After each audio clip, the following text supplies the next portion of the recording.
La bruja de Londres, los archivos del detective Almanaque, expediente clasificado introducción, la carta de Sangrelo. Recuerdo bien. Aquella noche la lluvia caía como cuchillas sobre los tejados de pizarra y el viento silbaba entre los callejones como si la misma ciudad susurrara secretos antiguos.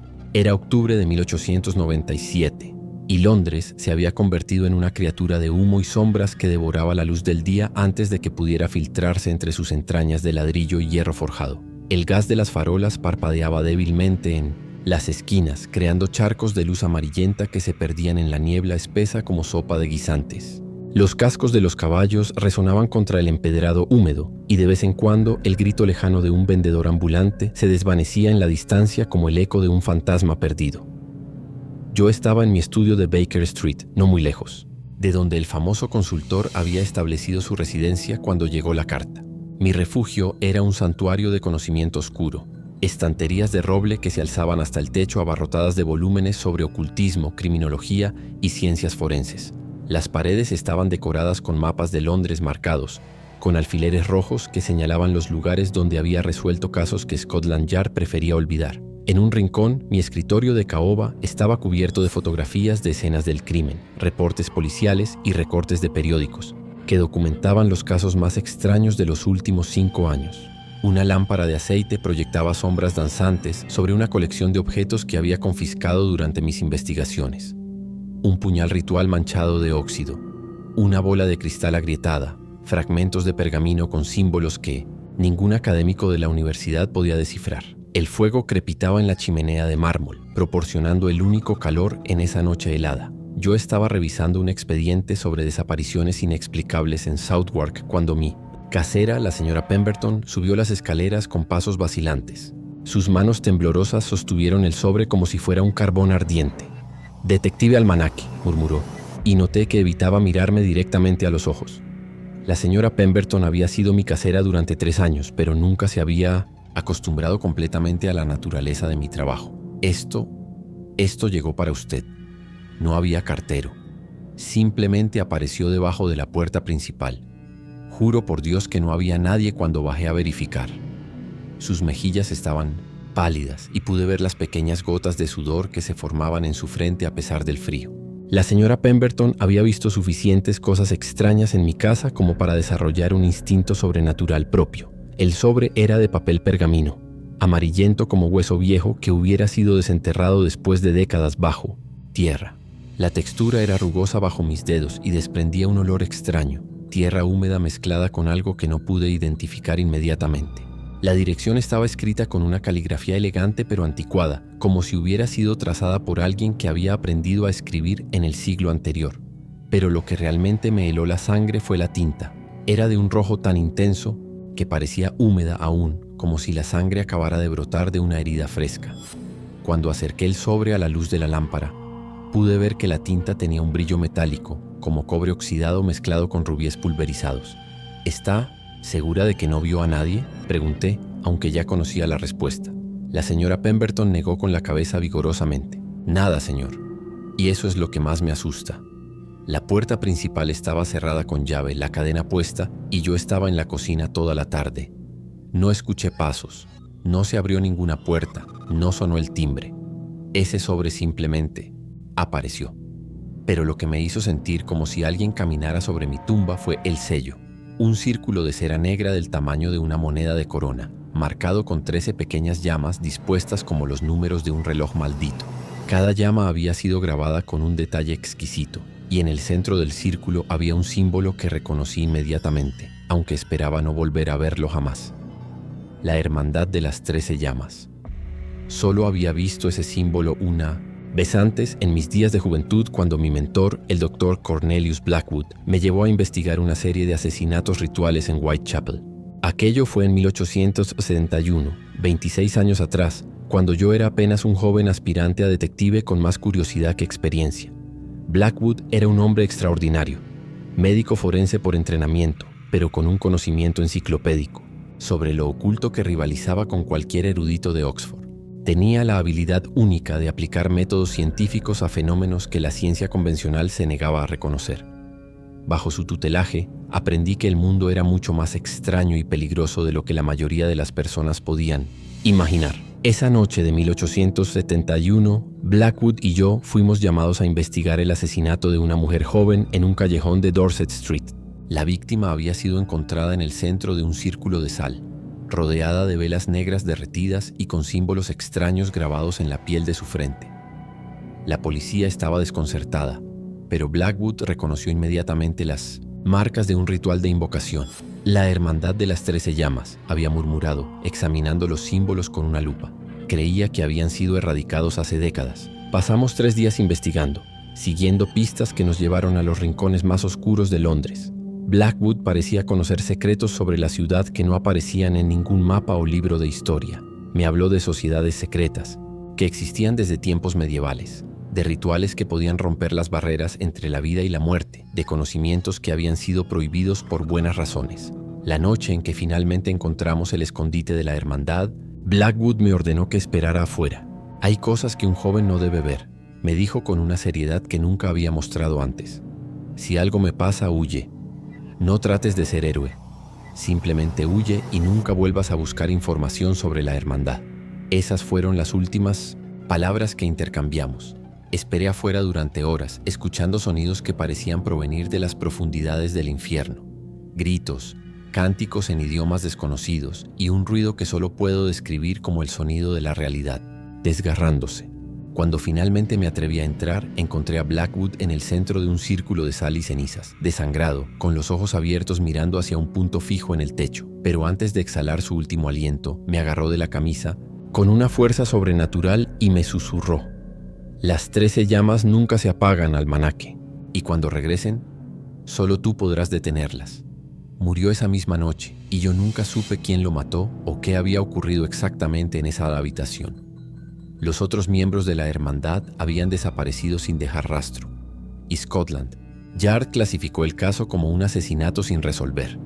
Yo enterré mis preguntas junto con mi mentor y me dediqué a casos más convencionales, hasta ahora. Rompí el sello con manos temblorosas. La cera se desmoronó como tierra seca y un olor acre llenó la habitación. La señora Pemberton retrocedió instintivamente, cubriéndose la nariz con un pañuelo. ¿Qué es ese olor, señor? Azufre, respondí, aunque había algo más. Algo que me recordaba flores marchitas mezcladas con carne en descomposición. Puede retirarse, señora Pemberton, y cierre la puerta con llave. Ella no necesitó que se lo dijera 2 veces. La carta contenía solo unas líneas, escritas en la Moleskins, misma tinta carmesí, con una caligrafía que parecía cambiar sutilmente mientras la leía. Detective Almanaque. Los años pasan como hojas arrastradas por el viento, pero algunas semillas permanecen enterradas, esperando el momento preciso para brotar. Después de 26 años de silencio, las 13 llamas han vuelto a encenderse. Una de nuestras hermanas ha despertado. Elizabeth Crowmore, sepultada en tierra consagrada hace 200 años, ha roto las cadenas de su prisión terrenal.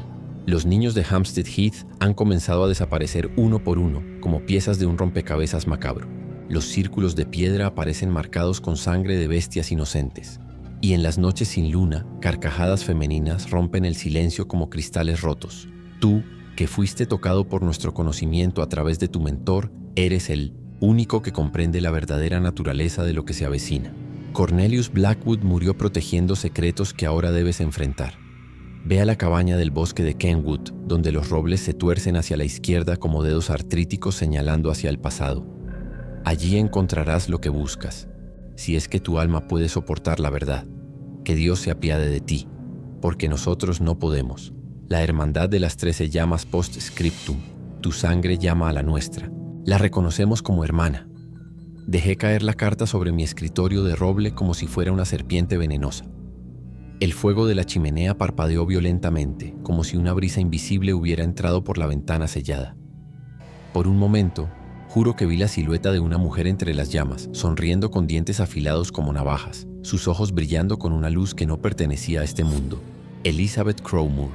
Ese nombre despertó ecos en las bibliotecas polvorientas de mi memoria, como páginas volteadas por manos fantasmales. Recordé haberlo leído en uno de los libros prohibidos de Blackwood, un volumen encuadernado en cuero negro que documentaba los juicios por brujería más infames de los siglos XVII y XVI.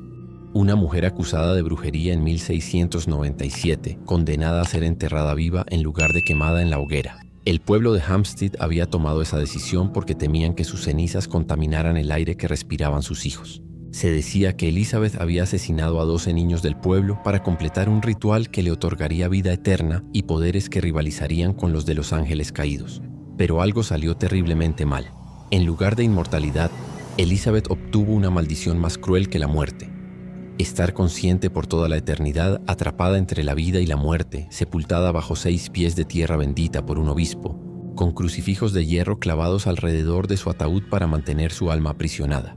Los registros históricos afirmaban que había permanecido en esa condición durante 200 años, lo suficientemente consciente para sentir cada gusano, que se arrastraba por su carne putrefacta, pero incapaz de morir o de liberarse. Hasta ahora, esa noche no pude dormir. Cada vez que cerraba los ojos, escuchaba risas lejanas filtrándose por las grietas de los muros como agua tóxica. Eran risas femeninas, melódicas, pero terriblemente equivocadas, como si alguien estuviera riéndose mientras se ahogaba. También escuchaba otros sonidos, el rasguño de uñas contra madera, susurros en idiomas que no reconocía, y algo que sonaba como niños llorando desde una distancia imposible. A las 3 de la madrugada me levanté y me serví 3 dedos de whisky escocés. Mi mano temblaba al llevarlo a los labios y el alcohol quemó mi garganta como fuego líquido. Me dirigí a la ventana y aparté las cortinas de terciopelo verde para mirar hacia la calle. Baker Street estaba desierta, envuelta en una niebla tan espesa que apenas podía ver las farolas del otro lado. Pero mientras observaba, una figura apareció entre la bruma, una mujer vestida de negro, inmóvil bajo la luz amarillenta de la farola más cercana. Estaba demasiado lejos para distinguir sus facciones, pero algo en su postura me hizo sentir como si estuviera mirando directamente hacia mi ventana. Permaneció allí durante varios minutos, completamente inmóvil, como una estatua de mármol negro. Luego, sin ningún movimiento visible, simplemente se desvaneció, como si hubiera sido absorbida por la niebla. Cerré las cortinas bruscamente y me alejé de la ventana con el corazón palpitando como un tambor de guerra. Al amanecer, el periódico The London Chronicle confirmó mis peores temores. La primera página mostraba un titular que hizo que la sangre se me helara en las venas. Tercer niño desaparece en Hampstead Heath. Autoridades desconcertadas. El artículo, escrito por un periodista llamado Edmund Hardwick, detallaba la desaparición de Emma Whitmore, de 7 años, hija de un comerciante próspero que vivía cerca del Heath. Emma había desaparecido la noche anterior mientras jugaba cerca del estanque de Kenwood, a pesar de que su institutriz juraba haberla visto jugando con una muñeca de porcelana solo minutos antes. La niña simplemente se desvaneció, había declarado la institutriz, una mujer de mediana edad llamada Margaret Thornfield. Un momento estaba allí, riéndose y hablando con su muñeca, y al siguiente, solo quedó el eco de su risa flotando en el aire. 2 días antes había sido Thomas Fletcher, de 9 años, hijo de un banquero de la City. El niño había desaparecido mientras cazaba mariposas cerca de los robles del norte del Heath. Su red de cazar mariposas fue encontrada colgando de una rama baja, balanceándose suavemente en la brisa como un péndulo hipnótico. Y una semana atrás, la pequeña Mary Ashford, de apenas 5 años, hija de un médico respetado. Mary había desaparecido durante un picnic familiar. Su madre la había visto alejarse hacia un grupo de árboles para recoger flores silvestres. Cuando fue a buscarla 5 minutos después, solo encontraron un ramo de margaritas blancas atadas con un listón negro, todos desaparecidos sin dejar rastro, sin gritos, sin señales de lucha, sin testigos útiles. Solo quedaban sus zapatos, cuidadosamente colocados junto a círculos de piedras grises, que según los guardabosques no estaban allí el día anterior. Lo más inquietante era que varios testigos informaron haber escuchado risas de niños provenientes de los bosques durante las noches siguientes a cada desaparición. Pero cuando los equipos de búsqueda investigaron, no encontraron nada excepto un olor extraño que describían como flores muertas mezcladas con tierra de cementerio. Sabía que no tenía opción. La Hermandad de las 13 Llamas no contactaba a nadie sin una razón desesperada. Si Elizabeth Crowmore había regresado después de 2 siglos, entonces Londres enfrentaba un horror más antiguo y terrible que cualquier criminal humano, incluyendo al infame Jack el Destripador. Tomé mi revólver Webley .455, mi linterna de aceite de latón pulido, un crucifijo de plata que había pertenecido a mi difunta madre, y una bolsa de sal bendita que guardaba para ocasiones especiales. También llevé un frasco pequeño de agua bendita que había obtenido de la Catedral de San Pablo, un espejo de plata para detectar presencias sobrenaturales y un cuchillo de hierro frío que Blackwood me había enseñado a usar contra entidades que no podían ser heridas por armas convencionales. Antes de salir, escribí una carta detallada para Scotland Yard, explicando mi investigación y mis sospechas sobre la naturaleza sobrenatural de las desapariciones. La sellé con lacre rojo y la dejé sobre mi escritorio con instrucciones claras para la señora Pemberton. Si no regreso en 3 días, entregue esto al inspector Bradshaw. Dígale que el detective Almanaque finalmente encontró un caso que era más grande que él. También dejé una segunda carta dirigida a mi abogado, en la que legaba todos mis libros de ocultismo a la biblioteca de la Universidad de Cambridge, con la condición de que fueran mantenidos bajo llave y solo consultados por académicos serios que pudieran manejar conocimiento peligroso sin sucumbir a la tentación de usarlo. El carruaje que me llevó hacia Hampstead Heath avanzaba lentamente, por las calles empedradas, sus ruedas de hierro creando un ritmo hipnótico contra las piedras húmedas. El cochero, un hombre mayor de barba gris llamado Jeremiah Stone, mantuvo silencio durante la mayor parte del trayecto, pero noté que sus manos temblaban al sostener las riendas. ¿Conoce usted Hampstead Heath?, le pregunté, tratando de iniciar una conversación. Stone me miró por el espejo retrovisor y pude ver el miedo grabado en sus ojos como cicatrices viejas. Llevo 30 años conduciendo carruajes por Londres, señor, dijo con voz ronca. He visto cosas que harían que un hombre cuerdo se cortara los ojos. Pero ese lugar, ese bosque, algo cambió allí en las últimas semanas. ¿Qué tipo? ¿De cambios? Los caballos se niegan a acercarse más de lo necesario. Los pájaros han dejado de cantar. Y por las noches, hizo una pausa como si considerara si debía continuar. Por las noches se escuchan cosas, voces, risas, llantos, como si el bosque entero estuviera embrujado. ¿Ha visto algo específico? Stone negó con la cabeza, pero su expresión sugería que estaba mintiendo. No he visto nada con mis propios ojos, señor. Pero mi sobrino, que trabaja como guardabosques, me contó cosas que un hombre cristiano no debería repetir. Cuando llegamos a los límites del bosque de Kenwood, Stone se negó rotundamente a ir más lejos. Aquí termina mi trabajo, señor, dijo, y noté que se había persignado 3 veces mientras hablaba. Ese lugar no es para los vivos, no desde que ella regresó. ¿Ella? Los ojos de Stone se llenaron de terror primitivo. La mujer de negro, la que camina entre los árboles cuando la luna no brilla. Dicen que busca niños para reemplazar a los que perdió hace mucho tiempo. Le pagué el doble de lo acordado y lo vi alejarse a toda velocidad, azuzando a sus caballos como si el mismo diablo lo persiguiera. Los cascos resonaron contra el empedrado hasta que el sonido se desvaneció en la distancia, dejándome completamente solo al borde del bosque. El bosque de Kenwood se extendía ante mí como una catedral gótica construida por manos demoníacas, hecha de ramas retorcidas y sombras danzantes que parecían moverse con vida propia. Los árboles más antiguos eran robles gigantescos que habían estado allí desde antes de que Londres fuera más que una colección de aldeas, sus troncos tan gruesos que 5 hombres con los brazos extendidos no podrían rodearlos. La niebla se arrastraba entre los troncos como fantasmas perezosos, formando figuras que por un momento parecían humanas antes de disolverse en vapor gris. El silencio era tan denso que podía cortarse con un cuchillo. Un silencio que no era simplemente la ausencia de sonido, sino algo más activo y malevolente, como si el bosque entero estuviera conteniendo la respiración. No se escuchaba ni el canto de un solo pájaro, ni el susurro de hojas secas, ni el crujido de ramas bajo el peso de ardillas invisibles.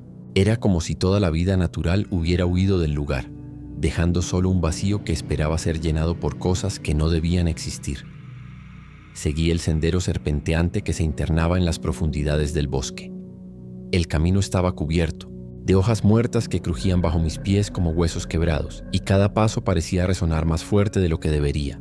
Los robles, efectivamente, se inclinaban hacia la izquierda, como si una fuerza invisible los hubiera torcido décadas atrás durante una tormenta sobrenatural que jamás terminó. Sus ramas formaban arcos siniestros que filtraban la luz del sol, menguante, creando patrones de luz y sombra que parecían moverse independientemente del viento.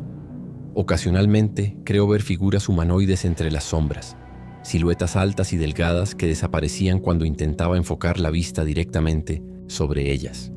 Después de caminar durante lo que parecieron horas, llegué al primer círculo de piedra. 12 rocas grises, cada una del tamaño de un cráneo humano, dispuestas en un círculo perfecto de aproximadamente 6 pies de diámetro. Las piedras habían sido colocadas con precisión matemática y cada una tenía símbolos extraños grabados en su superficie, runas que no reconocí, pero que me hicieron sentir náuseas cuando las miré directamente. En el centro del círculo, como una ofrenda macabra, yacían los zapatos de una niña, pequeños, de cuero marrón con hebillas de latón que brillaban débilmente en la penumbra filtrada. Reconocí inmediatamente el estilo. Zapatos de domingo, del tipo que una familia de clase media compraría para su hija para ir a la iglesia.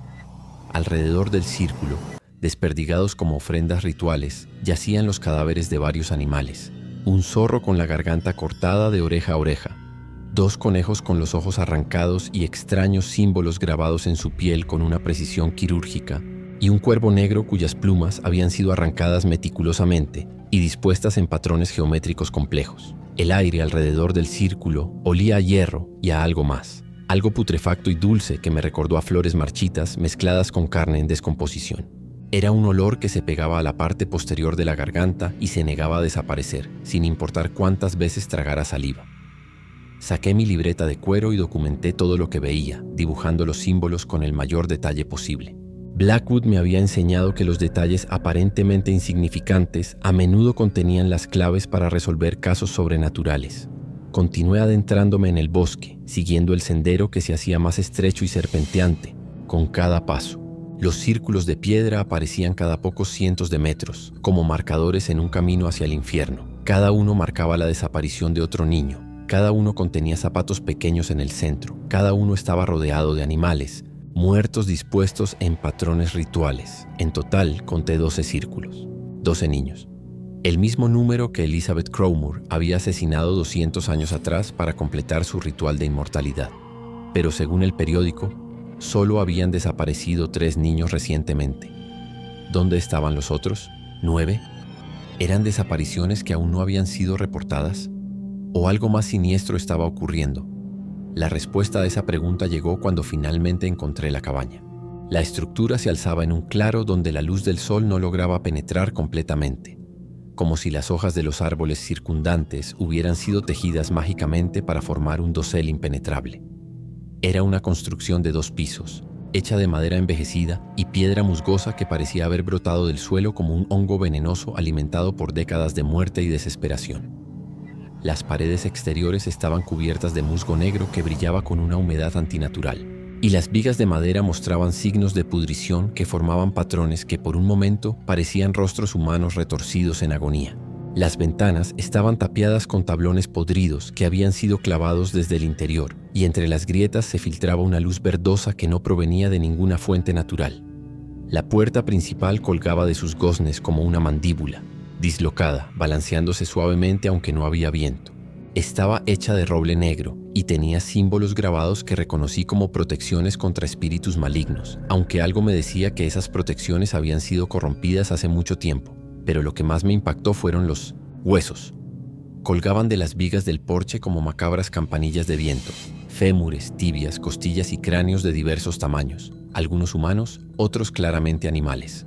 Habían sido preparados con cuidado quirúrgico, blanqueados hasta brillar como marfil pulido y perforados para ser colgados con cuerdas de lo que parecía ser cabello humano trenzado. Algunos eran antiguos, amarillentos por el tiempo y la exposición, con grietas que contaban historias de décadas colgando en ese lugar maldito.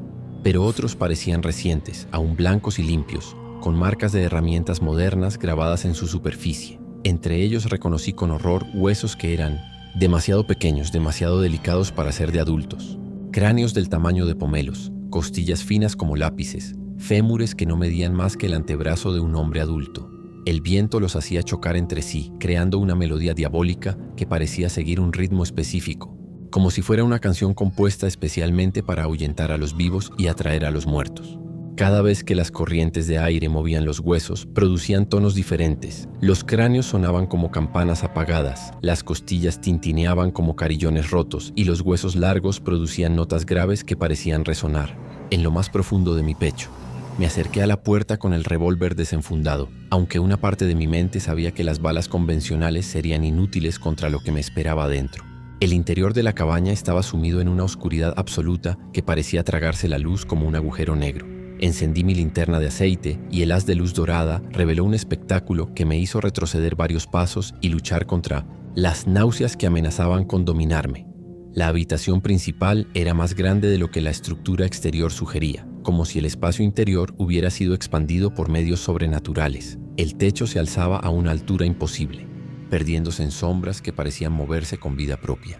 Las paredes estaban forradas con estanterías que llegaban hasta arriba, llenas de frascos de cristal que contenían especímenes flotando en líquidos de colores imposibles. El suelo estaba cubierto de grimorios quemados, sus páginas carbonizadas, esparcidas como hojas muertas después de un incendio sobrenatural.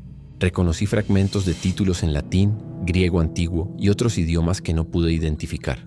Algunos de los libros parecían haberse quemado desde el interior, como si el conocimiento que contenían hubiera sido demasiado peligroso para existir en el mundo físico. Las paredes estaban cubiertas de símbolos grabados directamente en la madera, pentagramas invertidos del tamaño de escudos medievales, círculos concéntricos que dolían mirarlos directamente, y palabras en un idioma que hacía que mi garganta se cerrara cuando intentaba pronunciarlas mentalmente. Algunos de los símbolos parecían moverse cuando no los miraba directamente, retorciéndose y cambiando como si fueran criaturas vivas atrapadas en la madera. Otros brillaban con una luz propia, pulsando al ritmo de un corazón monstruoso que latía en algún lugar oculto de la cabaña. En el centro de la habitación principal había un altar improvisado hecho de piedras apiladas que habían sido pulidas hasta brillar como mármol negro. La superficie estaba manchada con algo que definitivamente no era vino, una sustancia de color rojo óxido que se había endurecido en patrones que sugerían que había sido derramada durante múltiples ceremonias, realizadas a lo largo de años. Alrededor del altar había círculos concéntricos grabados en el suelo de madera, cada uno lleno de diferentes materiales: sal marina, cenizas humanas, tierra de cementerio y algo que parecía ser arena de un color dorado antinatural que brillaba débilmente en la oscuridad.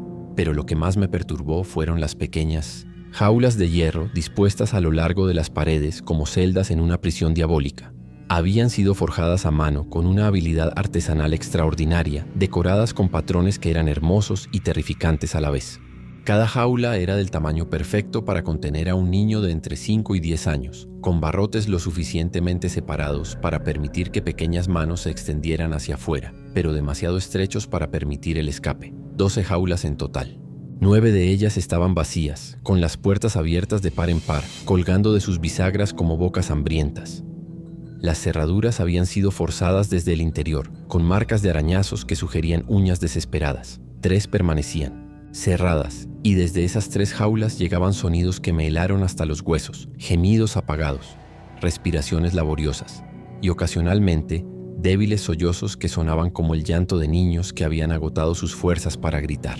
«¡Niños!», grité, corriendo hacia las jaulas ocupadas. «Están vivos. Todo va a estar bien». En la primera jaula encontré a Emma Whitmore, la niña de 7 años que había desaparecido 2 días atrás. Estaba acurrucada en un rincón, abrazando una muñeca de porcelana que tenía el rostro agrietado y uno de los ojos de cristal faltante. Emma estaba consciente pero débil, con los ojos vidriosos y la piel pálida como el mármol. Su vestido de domingo estaba sucio y desgarrado y tenía pequeñas marcas de mordidas en los brazos que parecían ser de ratas. En la segunda jaula estaba Thomas Fletcher, el niño de 9 años que había desaparecido mientras cazaba mariposas. Tenía las mejillas hundidas y ojeras profundas, como si no hubiera dormido en días. Sus ropas estaban empapadas de sudor frío y murmuraba algo en voz tan baja que no pude entenderlo. Cuando acerqué la linterna a su rostro, pude ver que sus pupilas estaban dilatadas de manera antinatural. En la tercera jaula, la más pequeña, estaba Mary Ashford, la niña de 5 años que había desaparecido durante el picnic familiar. Era apenas un bulto pequeño envuelto en una manta sucia, respirando con dificultad. Su cabello rubio había perdido todo su brillo y colgaba en mechones enredados. Tenía fiebre alta y su piel estaba marcada con símbolos extraños que parecían haber sido pintados con algún tipo de tinta que brillaba débilmente en la oscuridad. Los 3 respiraban, pero parecían estar bajo algún tipo de hechizo o sedante que los mantenía en un estado entre la vigilia y el sueño. Sus ojos se movían, constantemente, como si estuvieran viendo cosas que yo no podía percibir. «Tranquilos», le susurré mientras forcejeaba con las cerraduras usando mi navaja. «Soy detective. Vine a llevarlos a casa con sus familias». Las cerraduras eran más complejas de lo que esperaba, hechas con un diseño que combinaba técnicas de herrería tradicional con elementos que no reconocí. Cada cerradura tenía múltiples mecanismos que debían ser activados en una secuencia específica, como si hubieran sido diseñadas no solo para mantener a los niños dentro, sino para protegerlos de algo que podría querer entrar, mientras trabajaba. En la primera cerradura, Emma me miró con ojos que contenían un terror profundo y ancestral, como si hubiera visto cosas que ningún niño debería ver jamás. «Ella viene por las noches», murmuró con voz ronca, tan baja que tuve que acercar mi oído a los barrotes para escucharla. La mujer de los dientes largos y las uñas que cortan. Nos habla en sueños, nos muestra imágenes de lo que va a pasar. Dice que pronto seremos parte de su familia para siempre, que nunca más tendremos que temer estar solos. Un escalofrío recorrió mi espina dorsal como una araña gigante. ¿Qué más te dijo? Que está esperando a alguien especial, alguien cuya sangre es como la suya. Dice que cuando esa persona llegue, podrá terminar lo que empezó hace mucho, mucho tiempo. Las palabras de la niña me hicieron pensar en la carta que había recibido. Tu sangre llama a la nuestra. La reconocemos como hermana. ¿Qué había querido decir exactamente la hermandad con eso? Logré abrir la primera cerradura con un clic satisfactorio, pero cuando intenté abrir la puerta de la jaula, Emma se encogió hacia atrás. ¡No!, gritó con más fuerza de la que había mostrado hasta entonces. No puedes sacarnos, sí. Nos sacas antes de que ella regrese. Se enojará mucho. Nos hará cosas peores. ¿Qué tipo de cosas peores? Thomas Fletcher levantó la cabeza desde su jaula y me miró con ojos que parecían mucho mayores que sus 9 años. Nos ha mostrado lo que les pasó a los otros niños, dijo con voz mecánica, como si estuviera recitando algo que había memorizado. Los que estaban aquí antes que nosotros, los que no se portaron bien, los que trataron de escapar. ¿Qué les pasó? Fue Mary, la niña más pequeña, quien respondió desde su jaula. Su voz era apenas un susurro, pero cada palabra resonó en la habitación como un grito. Los convirtió en huesos cantantes, en el viento que sopla por las noches, en las risas que se escuchan cuando no hay nadie riéndose. Siguen aquí, pero ya no son ellos. Son parte de ella ahora. Las implicaciones de lo que estaban diciendo me golpearon como un puño de hierro. Los huesos que colgaban afuera de la cabaña, los sonidos extraños que los habitantes de Londres habían estado reportando, las risas de niños que se escuchaban en el bosque después de las desapariciones. Elizabeth Crowmore no había simplemente asesinado a 12 niños 200 años atrás. Los había atrapado de alguna manera, convirtiendo sus almas en extensiones de su propio poder sobrenatural. Y ahora estaba tratando de repetir el proceso con una nueva generación. Estaba ayudando a Emma a ponerse en pie cuando escuché algo que me hizo detenerme en seco y girar hacia la entrada de la cabaña. Pasos, lentos, deliberados, acercándose por el sendero del bosque. Pero estos no eran pasos humanos normales. Cada pisada resonaba con un peso que parecía hundir la tierra, y entre cada paso había un silencio que duraba exactamente el tiempo que tomaría a un corazón latir 3 veces. Y luego, flotando en el aire nocturno como una canción de cuna, perversa cantada por una madre demente, llegó la voz. Niños, niños, vengan a jugar, en el bosque donde nadie puede llorar.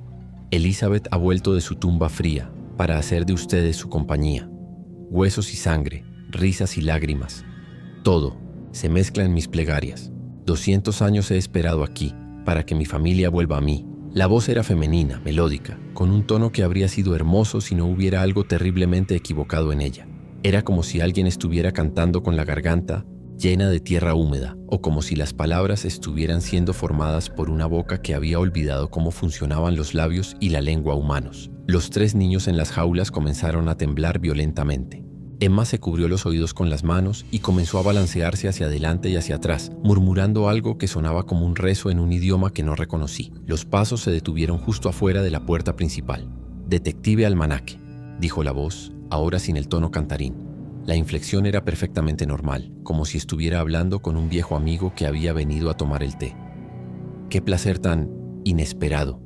He estado esperando este momento desde el instante en que desperté en mi tumba y respiré aire fresco por primera vez en 200 años. Se me secó la boca completamente. Mi lengua se sentía como un pedazo de cuero viejo. ¿Cómo conoces mi nombre?» Una risa cristalina llenó el aire, tan hermosa como aterradora, como el sonido de campanas de cristal rompiéndose en una catedral. «Querido detective, ¿realmente crees que tu llegada aquí fue una coincidencia? ¿Crees que encontraste esta cabaña por casualidad? He estado guiando cada uno de tus pasos desde el momento en que recibiste mi carta. Mi carta, la carta de la hermandad. de las 13 llamas. Pero si Elizabeth había estado muerta durante 200 años... «Sal, Elizabeth», dije, apuntando el revólver hacia la entrada, aunque mis manos temblaban tanto que dudaba poder apuntar correctamente. «Deja ir a los niños. Si tienes algún asunto pendiente es conmigo». ¿Mi problema? La risa se repitió, pero esta vez tenía un filo de crueldad que me hizo pensar en cuchillos cortando seda. «Oh, querido detective, tú no entiendes nada. Estos niños no son prisioneros, son invitados de honor. Son el ingrediente final para completar el trabajo que comencé hace tanto tiempo». La puerta de la cabaña se abrió lentamente, aunque no había viento que la empujara. Las bisagras chirriaron con un sonido que parecía gritar de dolor, y una brisa fría entró a la habitación apagando momentáneamente la llama de mi linterna. En el umbral apareció una silueta que hizo que mi sangre se convirtiera en hielo, líquido. Elizabeth Crowmore no era lo que esperaba. No era una anciana arrugada con verrugas y cabello enredado, ni un espectro descompuesto que goteara gusanos y tierra de tumba. Era una mujer de belleza sobrenatural, el tipo de belleza que hacía que los hombres iniciaran guerras y escribieran poemas que sobrevivían durante siglos. Tenía el cabello negro como la medianoche más profunda, que caía en ondas perfectas, hasta su cintura, brillando con un lustre que parecía absorber la luz en lugar de reflejarla. Su piel era perfecta, como porcelana blanca que había sido pulida por artesanos celestiales, sin una sola marca o imperfección. Pero eran sus ojos los que me hicieron entender que estaba mirando algo que no pertenecía al mundo de los vivos. Eran pozos sin fondo que parecían contener toda la oscuridad del universo, toda la soledad de las tumbas, toda la desesperación de las almas perdidas. Cuando me miraba directamente, sentía como si estuviera cayendo hacia atrás, hacia un abismo que no tenía final. Vestía un elegante traje victoriano de terciopelo negro que parecía haber sido cosido por las manos más hábiles de Londres, con encajes intrincados en los puños y el cuello que formaban patrones que dolían mirarlos directamente. La falda se movía alrededor de sus piernas como si fuera líquida y cuando caminaba no parecía tocar el suelo, pero había detalles que revelaban su verdadera naturaleza. Sus uñas eran largas y afiladas como garras de depredador. Su sonrisa mostraba dientes que eran ligeramente demasiado puntiagudos y donde debería haber latido su corazón solo se veía una mancha oscura que se extendía por su vestido como una herida que nunca había sanado. 200 años bajo tierra te enseñan muchas cosas, dijo, entrando a la cabaña con pasos gráciles que no produjeron sonido. Paciencia, por ejemplo, el valor de esperar el momento perfecto para actuar, y hambre. Mucha, mucha hambre por todo lo que la vida puede ofrecer. Disparé. El sonido del revólver fue ensordecedor en el espacio cerrado de la cabaña, y el destello del disparo iluminó momentáneamente cada rincón oscuro. La bala atravesó el pecho de Elizabeth desgarrando el terciopelo negro, pero ella simplemente se miró el agujero en su vestido y sonrió como si acabara de recibir un cumplido. «Plomo bendito, supongo», dijo, pasando un dedo por el agujero en su vestido. «Inteligente. Cornelius te enseñó bien antes de morir, pero completamente inútil contra alguien que ya está muerta». Los niños comenzaron a llorar detrás de mí, un sonido quebrado y desesperado que se mezcló con el eco de mi disparo. Elizabeth inclinó la cabeza hacia un lado como si estuviera escuchando una melodía hermosa. «Ah, el llanto de los inocentes», murmuró, y su voz se llenó de una ternura perversa. «Es como música para mis oídos. ¿Sabes cuánto tiempo llevo sin escuchar niños llorar? 200 años, detective. 200 largos años en completo silencio, enterrada en la oscuridad, sin nada más que hacer que recordar el sonido de sus voces y planear mi regreso». «¿Qué quieres?», pregunté, disparando nuevamente. Esta vez la bala pasó a través de ella sin siquiera tocar su vestido. «Quiero justicia», respondió, y por primera vez su voz perdió completamente su tono, melodioso. En su lugar había algo frío y terrible, como el sonido del hielo rompiéndose en un lago profundo. «Venganza contra aquellos que me enterraron viva por el crimen de buscar conocimiento que ellos temían. Venganza contra la hermandad que me traicionó cuando más los necesitaba. Venganza contra un mundo que condenó a una mujer por atreverse a desafiar las limitaciones que los hombres habían impuesto sobre el poder femenino».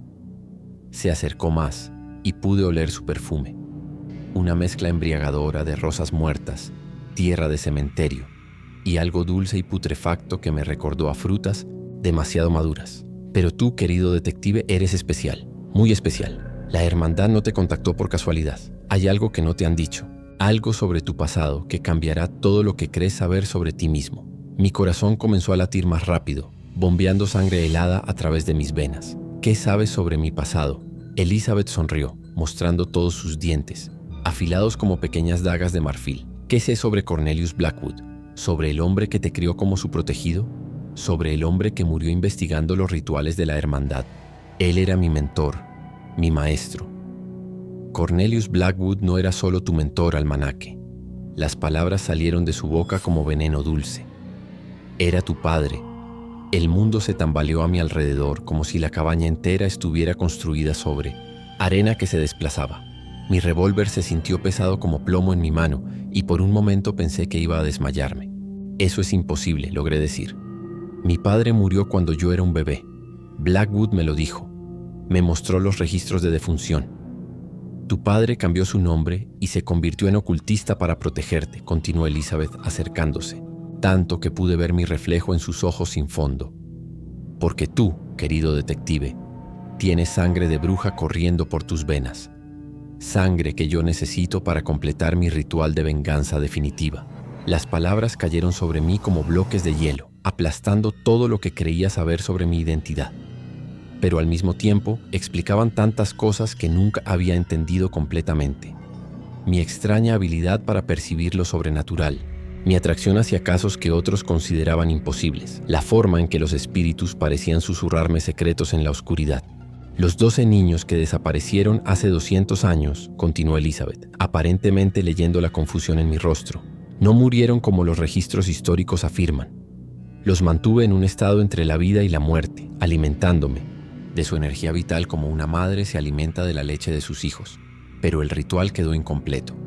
Necesitaba sangre de bruja para sellarlo permanentemente y obtener el poder que merecía. ¿Y los otros 9 niños?, pregunté, mi voz sonando extraña y distante a mis propios oídos.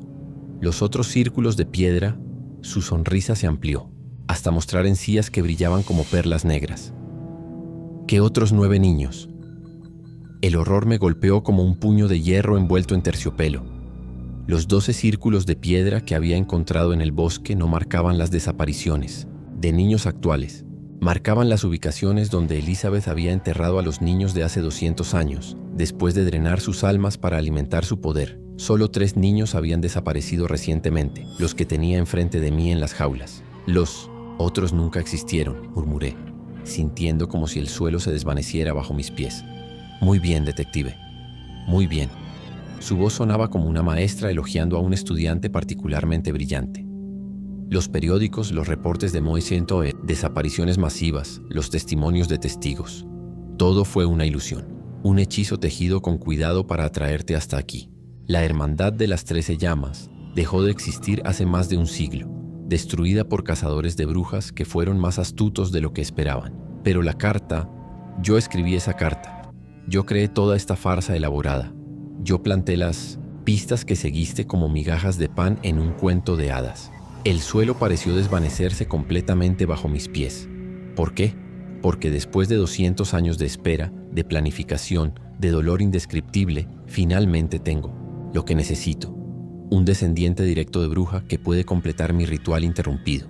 Tu sangre, mezclada con la de estos 3 niños inocentes, me dará el poder para levantarme contra aquellos que me traicionaron y para transformar este mundo en uno donde la magia gobierne sobre la ciencia, donde el poder femenino no sea temido, sino venerado. Elizabeth levantó una de sus manos de uñas largas y sentí una fuerza invisible que me empujaba contra la pared de la cabaña con la fuerza de una avalancha. El revólver se me escapó de las manos y cayó al suelo con un estrépito, metálico que resonó como una campana funeral. ¿Sabes qué es lo más hermoso de todo esto?, susurró, flotando hacia mí hasta que su rostro estuvo a pulgadas del mío. Su aliento olía a tierra húmeda y flores marchitas. Que durante todos estos años has estado cazando demonios y espíritus malignos sin saber que tú mismo tienes la sangre de una bruja corriendo por tus venas. Has estado buscando monstruos sin darte cuenta de que eres uno de nosotros. Extendió sus garras hacia mi garganta y pude ver que la punta de cada uña había sido afilada hasta convertirse en una hoja perfecta. Por un momento pensé que mi historia terminaría allí, en esa cabaña maldita, rodeado de huesos cantantes y niños aterrorizados. Pero entonces recordé algo que Blackwood me había enseñado durante nuestros primeros años juntos, algo que había olvidado hasta ese momento, de desesperación absoluta. Espera, dije, luchando contra la fuerza invisible que me mantenía pegado a la pared. tratando de ganar tiempo mientras mi mente trabajaba frenéticamente. Si realmente soy descendiente de bruja, ¿por qué no puedo usar magia como tú? ¿Por qué no tengo poderes manifiestos? Elizabeth se detuvo intrigada por la pregunta. Sus garras se detuvieron a milímetros de mi yugular. ¿Acaso no lo has notado durante todos estos años?, preguntó, inclinando la cabeza como un pájaro curioso. Tu habilidad sobrenatural para encontrar pistas que otros investigadores pasan por alto, tu instinto que te lleva directamente a la verdad oculta, tu capacidad para sentir presencias que no deberían existir en el mundo físico. Todo eso es magia, detective. Magia en su forma más sutil y refinada. Tenía razón, y lo sabía. Durante años había atribuido mis corazonadas a experiencia profesional y deducción lógica, pero siempre había sabido en el fondo de mi mente que había algo más. Las voces que escuchaba en escenas del crimen cuando nadie más estaba presente, las visiones que me llegaban en sueños y que resultaban ser exactas, la forma en que los objetos parecían hablarme sobre su historia y los crímenes que habían presenciado. Pero hay algo que no entiendes, continué, mientras mi mente trabajaba como un mecanismo de relojería desesperado por encontrar una salida. Si Cornelius Blackwood era realmente mi padre y él murió investigando a la Hermandad de las 13 Llamas, ¿no te parece extraño que haya venido aquí tan fácilmente? ¿Que haya seguido todas tus pistas sin sospechar nada? La sonrisa de Elizabeth vaciló por primera vez desde que había aparecido. Una pequeña arruga de incertidumbre apareció entre sus cejas perfectas. Mi mentor, mi padre, no murió investigando a la Hermandad por casualidad, continué, sintiendo como las piezas de un rompecabezas complejo comenzaban a encajar en mi mente. Murió protegiéndome de ella. Y antes de morir me enseñó algo que tú no sabes, algo que esperaba que nunca tuviera que usar. Cerré los ojos y me concentré en recordar las últimas palabras de Blackwood, palabras que había interpretado mal durante más de 2 décadas. Las 13 llamas nunca se apagan, almanaque. Y cuando regresen, solo tú podrás detenerlas. Durante todos estos años había pensado que era una profecía, una advertencia sobre un futuro incierto, pero ahora entendía que no era una predicción. Era una instrucción específica, un último regalo de un padre a su hijo. Saqué el crucifijo de plata de mi bolsillo con la mano que Elizabeth no había notado, pero no lo apunté hacia ella como había hecho otros cazadores de brujas a lo largo de la historia. En su lugar, siguiendo un instinto que no sabía que poseía, lo presioné contra mi propia palma hasta que los bordes afilados de la cruz atravesaron mi piel y brotó sangre.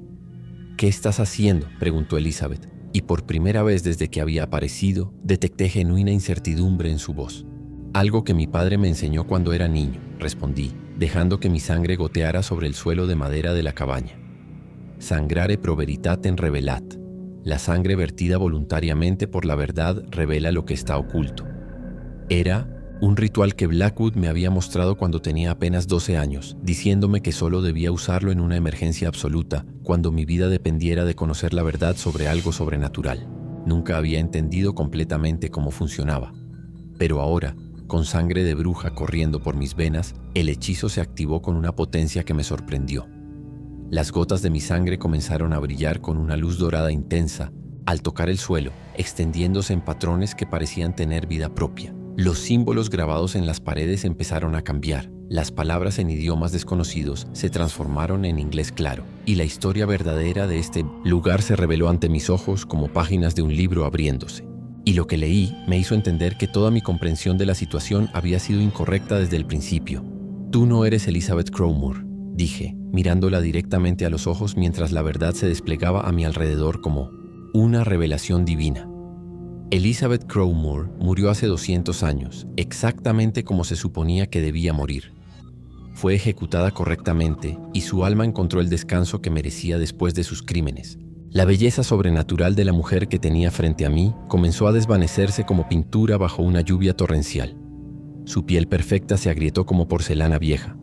Su cabello sedoso se volvió gris ceniza y sus ojos sin fondo se llenaron de un terror primitivo que no había mostrado hasta ese momento. Tú eres Miriam Blackwood, continué, mientras las piezas del rompecabezas más complejo de mi vida encajaban en su lugar final. La hermana menor de mi padre, la que se obsesionó con la necromancia después de que nuestros abuelos murieron, en un accidente de carruaje cuando era apenas una adolescente. La criatura que había creído ser Elizabeth Crowmore retrocedió como si mis palabras fueran balas de plata. Su forma perfecta siguió deteriorándose, revelando la verdad que había estado oculta debajo de décadas de autoengaño y magia corrupta, la que se unió a la Hermandad de las 13 Llamas en una búsqueda desesperada por obtener el poder de devolver la vida a los muertos. Continué, acercándome paso a paso mientras ella retrocedía, la que terminó poseída por el espíritu vengativo de Elizabeth Crowmore cuando intentó invocarla para aprender sus secretos de necromancia. ¡No!, gritó la criatura, pero su voz ya no era la melodía cristalina de Elizabeth. Era ronca, quebrada, desesperada. La voz de una mujer que había estado luchando contra la locura durante décadas. Yo soy Elizabeth. Yo soy la bruja vengativa. Yo tengo el poder. Tú eres una mujer rota que se ha estado engañando a Potticintois sí misma durante más de 30 años, dije con una mezcla de tristeza y determinación. Elizabeth Crowmore está muerta y enterrada donde debe estar. Lo que queda de ella es solo un eco psíquico, un fantasma hambriento que te ha estado usando como anfitriona para intentar cumplir una venganza que ya no tiene sentido. La verdadera forma de Miriam se reveló completamente, como si un velo invisible hubiera sido arrancado de mis ojos.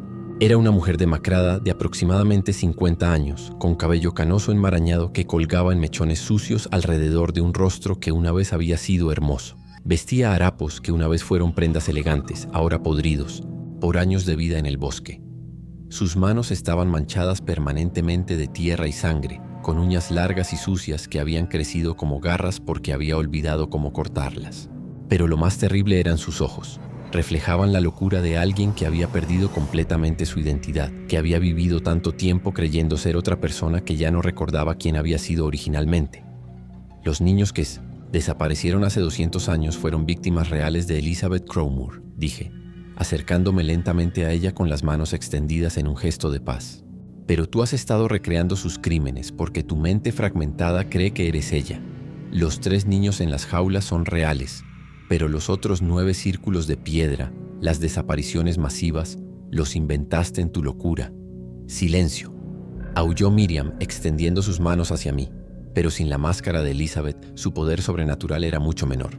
Las fuerzas invisibles que había usado para empujarme contra la pared se desvanecieron como humo. Yo la vi, hablé con ella, me enseñó todos sus secretos. Hablaste con un eco psíquico, tía Miriam, dije con gentileza, usando el título familiar que nunca había sabido que tenía derecho a usar. Un residuo de energía sobrenatural que se alimenta de culpa, desesperación y dolor emocional. Elizabeth Crowmore te ha estado manipulando para recrear su venganza, pero nunca tuvo la intención de cumplir las promesas que te hizo. Las lágrimas comenzaron a brotar de los ojos de Miriam como si hubieran estado represadas durante décadas. Por primera vez en mucho tiempo pude ver destellos de la mujer que había sido antes de que la posesión la consumiera. Una joven inteligente y ambiciosa que había amado demasiado profundamente y había perdido demasiado temprano en la vida. Yo solo quería traerlos de vuelta, murmuró, su voz volviéndose pequeña y quebrada como la de una niña perdida. Mamá y papá murieron tan jóvenes, tan repentinamente. Cornelius me dijo que la necromancia era peligrosa, que algunos muertos deben permanecer muertos, pero yo pensé que si podía dominar la muerte como Elizabeth había hecho. Y Elizabeth Crowmore se aprovechó de ese dolor, dije con toda la gentileza que pude reunir.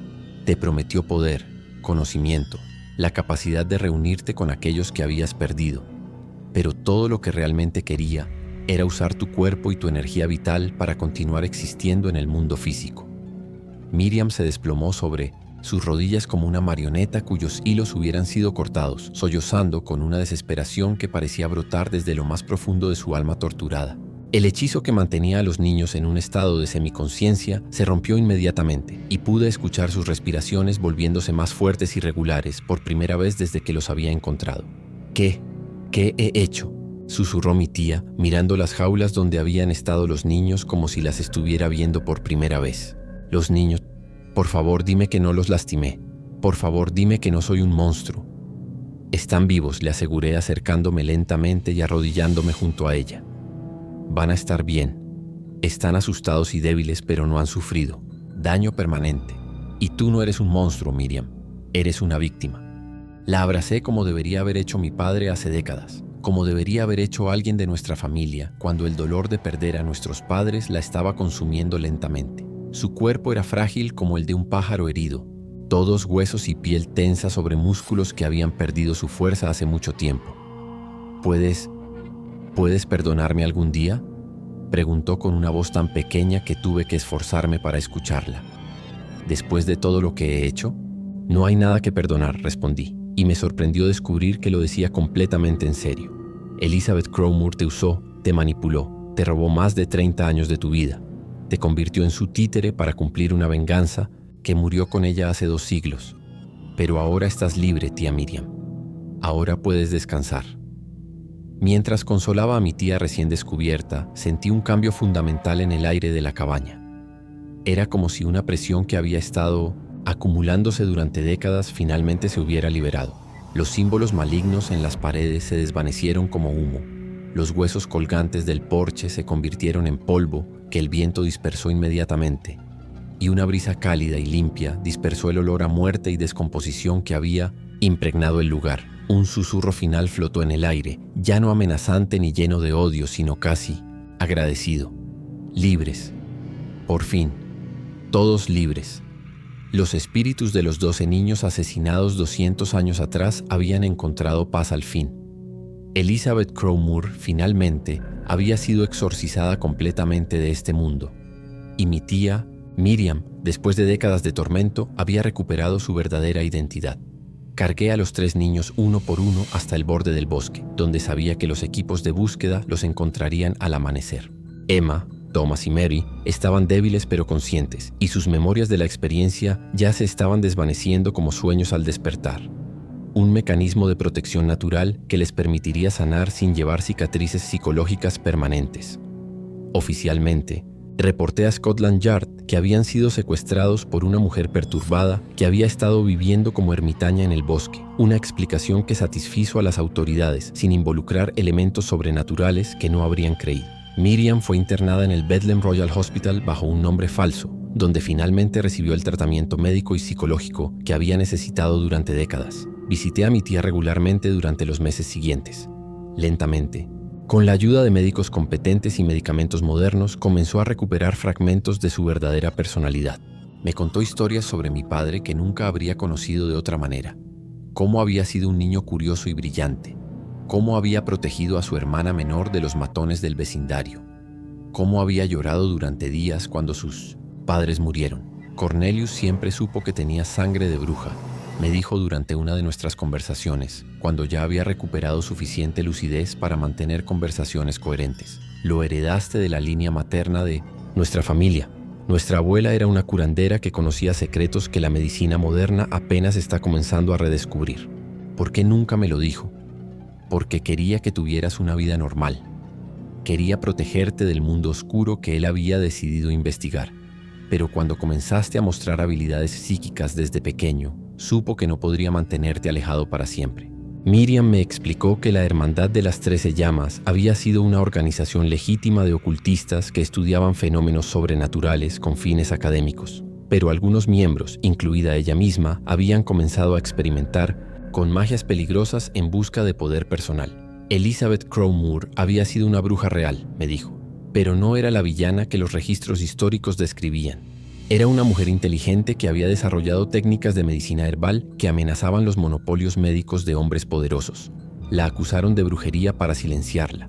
Entonces, ¿por qué su espíritu era tan malévolo? Porque, 200 años de estar enterrada viva, consciente pero incapaz de morir, la habían vuelto loca. Su espíritu se había corrompido por el dolor y la sed de venganza. Cuando logré contactarla, ya no era la mujer que había sido en vida. Durante los siguientes años, desarrollé una comprensión más profunda de mis habilidades heredadas. Aprendí a usarlas de manera constructiva, ayudando a resolver casos que involucraban elementos sobrenaturales sin sucumbir a la tentación de buscar poder por sí mismo. Pero esa noche, cuando regresé por primera vez a mi estudio en Baker Street, después del caso de la bruja de Londres, encontré un último regalo de mi padre, un diario oculto detrás de una pared falsa que nunca había notado, lleno de sus investigaciones sobre lo sobrenatural y una carta final dirigida específicamente a mí. La carta estaba fechada apenas días antes de su muerte, como si hubiera tenido una premonición de lo que estaba por venir. Mi querido hijo, si estás leyendo esto, significa que el hechizo de protección que tejí alrededor de tu vida funcionó como esperaba y que has descubierto la verdad sobre nuestra familia y tu herencia mágica. Siento no haber podido decírtelo personalmente, pero algunas verdades solo pueden ser entendidas cuando uno está listo para aceptar la responsabilidad que conllevan. Tu tía Miriam no es malvada, solo está rota por un dolor que no pudo superar. Si algún día la encuentras perdida en la oscuridad, recuerda que el amor puede ser más poderoso que cualquier hechizo. Cuídala como yo no pude hacerlo cuando éramos jóvenes. El mundo está lleno de horrores que la gente común no puede enfrentar o incluso reconocer. Por eso existen personas como nosotros, aquellos que han sido tocados por la magia, pero que eligen usarla para proteger en lugar de para destruir. Tu don es raro y poderoso, pero también peligroso si no se maneja con sabiduría. Usa tu herencia sabiamente, hijo mío. Ayuda a aquellos que no pueden ayudarse a sí mismos. Protege a los inocentes de las fuerzas que buscan hacerles daño. Y recuerda siempre, la magia más poderosa no es la que destruye o controla, sino la que sana y libera. He dejado todos mis libros y notas para ti. Estudia bien, pero nunca olvides que el conocimiento sin compasión conduce a la misma oscuridad que consiguió a Miriam. Con amor eterno y orgullo infinito, tu padre, Cornelius Blackwood Post Scriptum.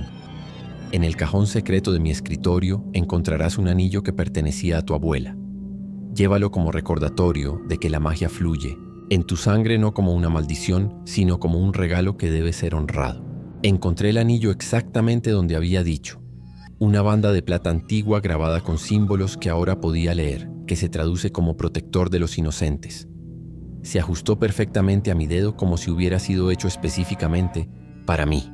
Cerré el diario y miré por la ventana hacia las calles brumosas de Londres, ahora con una comprensión completamente nueva de mi lugar en el mundo. Había comenzado esa investigación creyendo que enfrentaría a una bruja vengativa de 200 años de antigüedad. En su lugar, había encontrado a una familia rota, una tía perdida que necesitaba ser salvada, y la verdad sobre mi propia identidad y propósito en la vida. Durante los años siguientes continué trabajando como detective, pero con un enfoque especial en casos que involucraban elementos sobrenaturales. Mi herencia mágica me permitió ayudar a personas que otros investigadores habrían considerado casos perdidos, familias atormentadas por espíritus, crímenes que involucraban rituales ocultos, desapariciones que desafiaban toda explicación lógica. Miriam se recuperó lentamente pero de manera constante. Después de 2 años en el hospital, pudo ser dada de alta y vino a vivir conmigo en Baker Street. Se convirtió en mi asistente no oficial, usando su conocimiento del ocultismo, ahora libre de la influencia corrupta de Elizabeth, para ayudarme a entender casos particularmente complejos. Nunca volvimos a hablar específicamente sobre los años que había pasado poseída, pero ocasionalmente, cuando estaba ayudándome con una investigación, veía destellos de la mujer brillante e intuitiva que había sido antes de que el dolor la consumiera. Los 3 niños que habíamos rescatado crecieron sanos y normales, sin recuerdos traumáticos de su experiencia. Emma se convirtió en enfermera, Thomas en maestro y Mary en doctora.